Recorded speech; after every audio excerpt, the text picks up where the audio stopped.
Les pays occidentaux, en particulier le Royaume-Uni, ne sont pas bien placés pour parler de la liberté d'expression et de réunion à Hong Kong. Sous la gouvernance britannique, les résidents de Hong Kong n'avaient pas une once d'autonomie. Le plus haut dirigeant de Hong Kong de l'époque avait été désigné par Londres. Selon l'universitaire britannique Martin Jacks, le peuple de Hong Kong n'a jamais vu l'ombre de la démocratie pendant la colonisation. Hong Kong est une société régie par les lois. La loi fondamentale de Hong Kong garantit la liberté et le droit de ses résidents de parler, de se réunir et de manifester. Cependant, tout résident doit respecter les droits d'autrui dans l'exercice de ses droits. Personne ne doit porter atteinte à l'ordre public ni à la sécurité publique de Hong Kong et ne doit aller au-delà de la limite légale et commettre des crimes violents. Ces derniers jours, des militants extrêmement violents ont fait intrusion dans le bâtiment du Conseil législatif de Hong Kong, attaqué la police, bloqué le bureau de liaison du gouvernement populaire central à Hong Kong et abîmé l'emblème national. Ces actes de violence ne sont plus des manifestations pacifiques.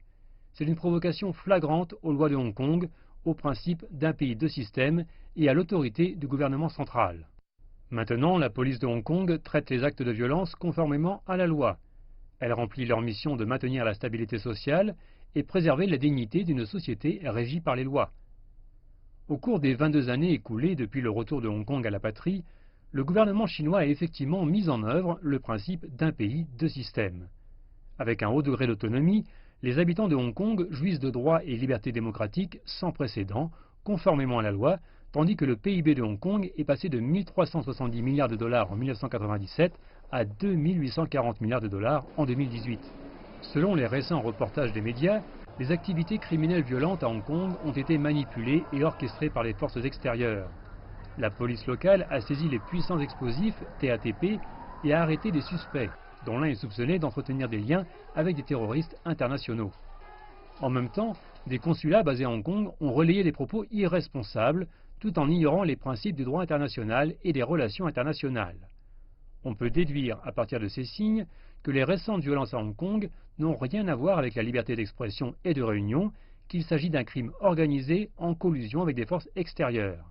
De l'occupation illégale de 2014 aux récentes violences, des forces extérieures ont toujours tiré les ficelles dans les coulisses à Hong Kong, créant le chaos, formant des marionnettes pour manipuler la gouvernance de Hong Kong. Le 20 juillet, plus de 300 000 Hongkongais ont participé au rassemblement pacifique et lancé un appel commun en faveur de l'état de droit, de la paix, de la stabilité et de l'unité. Le peuple de Hong Kong n'est pas aveugle et se rend clairement compte des intentions sinistres de quelques extrémistes. Il est profondément conscient de l'importance de la sécurité et de la stabilité, sans lesquelles leurs droits et libertés ne peuvent pas être garantis. Hong Kong est un port franc et pourtant tolérance zéro pour les semeurs de troubles.